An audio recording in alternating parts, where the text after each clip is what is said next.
ओम शांति। बाबा चाहते हैं सभी बच्चे सदा खुशी मौज में रहें।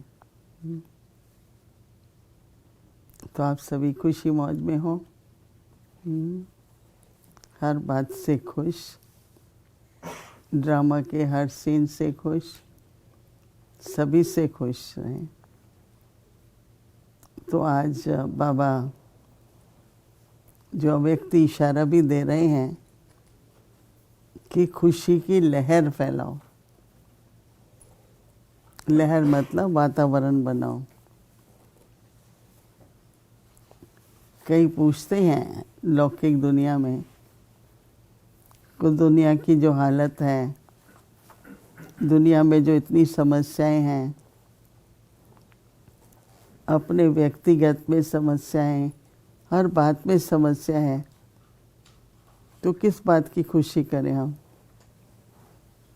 कई पूछते हैं ब्रह्मा कुमारी सदा मुस्कुराती रहती है, इतना दुनिया में दुख है, हिंसा है, गरीबी है, प्राकृतिक आपदाएं हैं, फिर क्यों आप लोग मुस्कुराते रहते हो। कई प्रश्न बार मेरे को याद है ये प्रश्न लोग पूछते हैं। तो मैंने कहा कि हमने जो हमारे परमात्मा पिता हैं, बाबा हैं, उन्होंने हमें इस सृष्टि के बाद इसमें क्या परिवर्तन आना है, तो हमारी बुद्धि में तो हमेशा जो परमात्मा की रची हुई दुनिया तो एक ही है और रचता भी एक है, रचना भी एक है। लेकिन जब नहीं थी दुनिया, नवयुग था, सतयुग था, क्योंकि सृष्टि चक्र भी तो सतयुग से शुरू होता है और कलयुग में अंत होता है। तो मैंने कहा कि हमको ब्रह्मा बाबा ने जो साक्षात्कार किए, तो बाबा ने देखा स्थापना भी है, विनाश भी है और पालना भी है। तो जब बाबा ने वो तीनों दृश्य देखे और उसका वर्णन किया, और उसके आधार पर ही कितने परिवार जब इस संदेश को सुना, तो कहा कि हम सभी अपनी जीवन और अपनी सेवाएं नई दुनिया की स्थापना, विश्व के परिवर्तन में लगाएंगे। कितने आज देखो लाखों की संख्या में सारे विश्व में भाई बहन एक ही लगन में हैं कि हमको नई दुनिया की स्थापना करनी है। तो हमारे अंदर उस नई दुनिया का आह्वान और सबको नई दुनिया का संदेश देना, ये हमारी सेवा है। इसलिए हमारी मुस्कुराहट सदा बनी रहती है। और ज़रूरी है, आप देखेंगे कि जब खुश होते हैं ना, तो बहुत अच्छे अच्छे विचार आते हैं। जब खुश होते हैं तो कितना भी काम हो, बड़ी बात नहीं लगती है। खुशी को खुराक कहते हैं। तो खुशी की खुराक पर जो दुख है, किसी बात का, पिछली बात, आगे की बात, तो खुशी तो नहीं रहेगी ना। तो इसलिए बाबा हम बच्चों को कहते हैं खुशी की लहर फैलाओ, सबको संदेश दो बाबा के मिलन का, बाबा ने जो ज्ञान सुनाया उसका। अभी कुछ समय पहले मंगलवार को आप सबको मालूम भी होगा कि अव्यक्त मूल्य की रिवीजन होती है इंग्लिश में। तो मेरे को संडे को सुनते हैं मुरली, कुछ याद भी रहता है, परंतु देखो ज्ञान का मनन चाहिए, फिर अभ्यास चाहिए, फिर उसका अनुभव चाहिए, फिर उसकी प्राप्ति चाहिए, सब चाहिए ना। तो बाबा हमेशा कहता था कि देखो जैसे शरीर के लिए 2 बार फ्रेश होना ज़रूरी है, वैसे मुरली का भी सवेरे सुनो पढ़ो पर शाम को रिवीजन करो। मुझे याद है हम ब्रह्मा बाबा के समय पर रोज़ शाम को मुरली रिवाइज करते थे। तो आज मैं भी सुन रही थी 5 से 6 बजे तक। गायत्री बहन हमारी बहुत अच्छी तरह से खुद स्टडी करके, मनन करके, कुछ ड्रिल्स बना के, कुछ अभ्यास करके मुरली रिवाइज करा रही थी। तो मुझे इतना अच्छा लगा। कम से कम 12 टॉपिक थे। तो हमने सुनी, संडे को हमने पढ़ी भी। पर जिस तरह से मैंने एक एक बात को ध्यान से सुना, तो मैंने देखा कि मुरली का रिवीजन बहुत ज़रूरी है। अब सवेरे मुरली सुनी आज, कितनी बातें याद हैं। वरदान है, स्लोगन है, अव्यक्त इशारा है, इतनी पॉइंट्स। मुरली का सार है, मुरली में प्रश्न है, काफ़ी कुछ बाबा से खजाना मिलता है ना मुरली के द्वारा। तो मैंने जब सुनी तो मेरे को बहुत अच्छा लगा।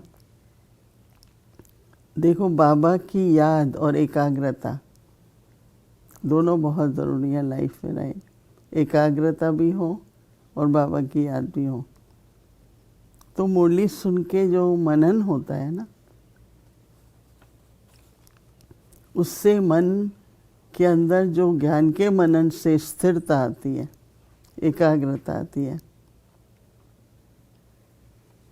जैसे बहुत अच्छा एक अभ्यास भी कहें मुरली से लो कि हम पूर्वज आत्माओं का सृष्टि वृक्ष में स्थान कहाँ है, तने के साथ, जड़ों के साथ। तो हमें क्या करना है, हमको बीज से जड़ें लेती हैं, फिर धीरे धीरे तने से गुजरता है, तने की फिर ऊपर शाखाओं में आता है, फिर पत्तों को मिलता है। तो जब बाबा कहते हैं बच्चे सकाश दो सारी दुनिया को, तो हर पत्ते तक पानी पहुँचे। तो बैठ जाओ। बहुत अच्छा एक प्रैक्टिकल है, आप लोग करना कि कल्प वृक्ष में नीचे बैठ जाओ तने के पास, और बाबा से लाइट माइट लो, और वो लाइट माइट हमारी सकाश सारे विश्व को, तने को, फिर शाखाओं को, फिर पत्तों को मिले। तो ये जो बाबा कहता है ना सारे विश्व को सकाश दो, इसका बहुत अच्छा एक तरीका है कि कल्प वृक्ष में नीचे बैठ जाओ। ये बाबा ने एग्जाम्पल दिया, परंतु उस एग्जाम्पल को फिर करके देखो ना। तो चाहे कल सवेरे अमृत वेले ये अभ्यास करो, ड्रिल करो कि मैं एक पूर्वज आत्मा हूँ। तो पूर्वज का मतलब ये हुआ, रूट्स हुए ना पूर्वज। और ऐसे अपनी मन के अंदर सामने कल्प वृक्ष को इमर्ज करो और सकाश दो, और सकाश से देखो अपने को भी प्राप्ति होती है और विश्व को भी सकाश दे रहे हैं। और इस समय पर सकाश की ज़रूरत है। देखिए सकाश के बाद वाणी भी है, लेकिन वाणी में बहुत लिमिट है, सब पत्तों तक नहीं पहुंचेगी, सकाश पहुंचेगा। तो अगर हम पूर्वज हैं और हम पूजनीय भी हैं, कोई ऐसा नहीं होगा आप में से जिसके भगत ना हो। सब पूजनीय हैं और आप सबके भगत हैं, और भगत पुकार रहे हैं प्रभु से मिलाओ, दुखों से छुड़ाओ। नहीं, बाबा कई बार कहते हैं बच्चे भक्तों की पुकार सुनो, पुकार रहे हैं वो बच्चे, भक्तों की पुकार सुनो। सो पूर्वज और पूजनीय, तो जब उनको प्राप्ति होगी आपसे, डायरेक्ट तो आप सबको नहीं ज्ञान सुना पाएंगे ना, आपके सकाश से उन्हें जो प्राप्ति होगी तो वो आपके भगत बनेंगे। समझा? नहीं तो हम कह रहे भाई कैसे भगत बनेंगे, सबके भगत। तो बहुत अच्छा, जैसे एक ड्रिल है, अभ्यास है। तो मैं यही कहूँगी सबको कि हो सकता है वो समय 5 से 6 आप काम पर होंगे, घर आए होंगे अभी, लेकिन रिक्वेस्ट करेंगे कि वो YouTube में आए रिवीजन, आप लोग सुन सकते हैं। क्योंकि 1 बार 2 बार 4 बार 5 बार कई पढ़ते हैं। जिसको स्टडी का शौक होता है वो तो पढ़ता ही है, पढ़ेंगे फिर उसके नोट्स बनाएंगे, फिर उस पर मनन करेंगे। आज से थोड़ा समय पहले मैं भी बहुत एक डायरी पर, कितनी डायरियाँ थी मेरे पास, लिखते रहते थे, मनन करते थे। बहुत अच्छी अच्छी बातें मन में आती थी, लिख लो। इसलिए डायरी भी बहुत ज़रूरी है। हाँ, सब डायरी लो, डायरी पेन से लिखो। तो क्या होगा, जितना ज्ञान का मनन करेंगे खुशी होगी। कि एक होता है भाई ठीक है, हाँ हम तो खुशी रहते हैं, हम तो ठीक ही रहते हैं, हम तो हैं ही मौज में। पर जो आंतरिक खुशी है, नेचुरली है, जो आज बाबा बार बार सरल स्वभाव, हर्षित मुख, तो हर्षित मुक्ता जिससे दूसरों के मन में भी आशा उत्पन्न हो। कोई निराश है, कोई हिम्मतहीन है, कोई दिल शिकस्त है, पर आपकी मुस्कान से उनके अंदर भी नए उमंग उत्साह का संचार होगा। तो इसलिए सभी कोशिश करके मुरली रिवाइज करो, चाहे आपस में मिल करके करो। और मुरली अगर ऐसे ही पढ़ते हैं बिना किसी की इंटरप्रिटेशन आदि के, तो बहुत देर नहीं लगती है। मैं सवेरे अमृत वेले के बाद या अमृत वेले से पहले भी कई बार मुरली सुनती हूँ। टेलीग्राम में जो मुरली आती है ना, हिंदी, इंग्लिश और स्पेनिश में, तो वो मैं हिंदी की सुनती हूँ। बहुत मुझे सवेरे सवेरे कुछ, फिर बुद्धि जो है वो दिन भर कुछ ना कुछ पॉइंट्स चलती हैं, पर ऐसे तो नहीं कि याद रहती हैं सब। तो मुझे बहुत अच्छा लगा, तो मैंने सोचा कि मैं आप सबको भी बोलूँगी। बहुत अच्छी ट्रांसलेशन भी होती है इंग्लिश से हिंदी, तो जो भी सुन सकते हैं, अभी नहीं, चाहे रात को चाहे कल सवेरे, पर रिवीजन बहुत अच्छी। 2 शब्द 3 सुने तो भाव, भावना और स्वभाव। तो मैंने कहा देखो, भावना भी अच्छी हो जाती है, भाव भी अच्छा है, पर स्वभाव तक नहीं पहुंचता। तो ऐसा क्यों होता है? हाँ, मेरी इंटेंशंस बहुत अच्छी हैं, मेरी फीलिंग्स भी अच्छी हैं, परंतु मेरा नेचर जो है अभी तक, उसमें पुराने संस्कार इमर्ज हो जाते हैं। लेकिन जो प्रत्यक्षता होगी वो स्वभाव से होगी ना। भाव भावना तो अंदर है, पर स्वभाव तो जिसको चेहरा और चलन कहते हैं बाबा। तो ज्ञान एक भोजन है ना, ज्ञान एक अपने को शुद्ध करना। जैसे शरीर को स्नान कराते हैं, फ्रेश होते हैं, वैसे आत्मा को भी भोजन भी चाहिए और स्वच्छता भी चाहिए। तो वो तब होती है जब ज्ञान का मनन चिंतन करते हैं।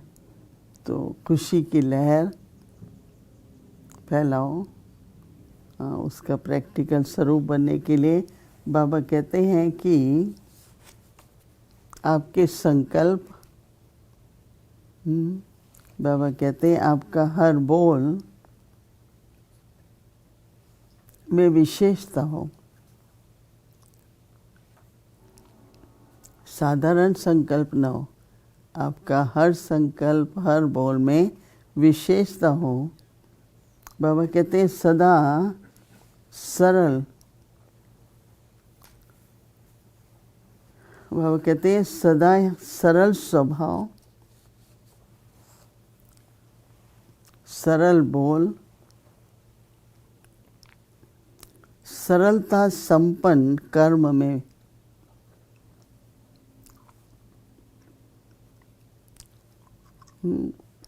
संकल्प भी सरल हो, बोल भी, कर्म में भी सरलता। तो बाबा कहते हैं सरल स्वरूप रहो।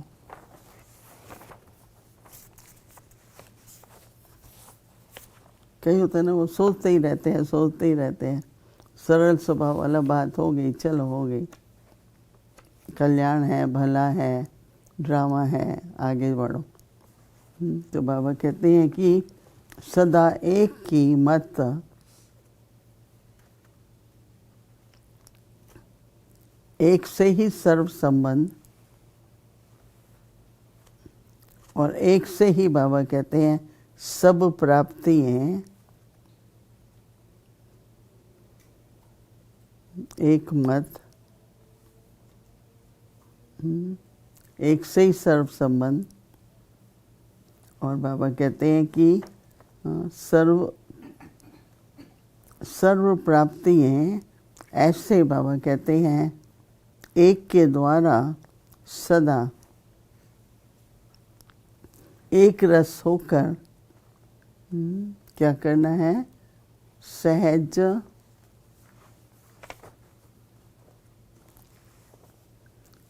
सहज बाबा कहते रहो, सदा खुश रहो। सदा खुश रहने का क्या साधन है? खुशी का खजाना भी बांटो, खुद भी खुश रहो, खुशी का खजाना बांटो। बाबा कहते हैं खुशी की लहर सर में फैलाओ, यही आपकी सच्ची सेवा है। बहुत बहुत, हर एक, कोई निराश है, कोई दुखी है, किसी को चिंता है, तो न केवल लौकिक लोगों के लिए, आपस में भी जितना जितना मैं अभ्यास करूँगी, अपनी स्थिति रखूँगी, तो हमारे जितने साथी हैं, संपर्क वाले हैं, उनमें भी ये लहर फैलेगी। तो इसलिए बाबा सभी बच्चों को वरदान दे रहे हैं, हम सभी वरदान लें।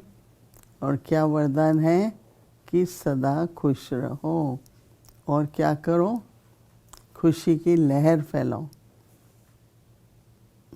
तो ये तो बहुत ही बड़ा काम भी है, परंतु सर्व प्राप्तियाँ भी होंगी। तो सभी अभी थोड़े मिनटों के लिए बैठेंगे और खुशी स्वरूप, सरल चित्त भी और खुशी भी। ओम शांति।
ओम शांति।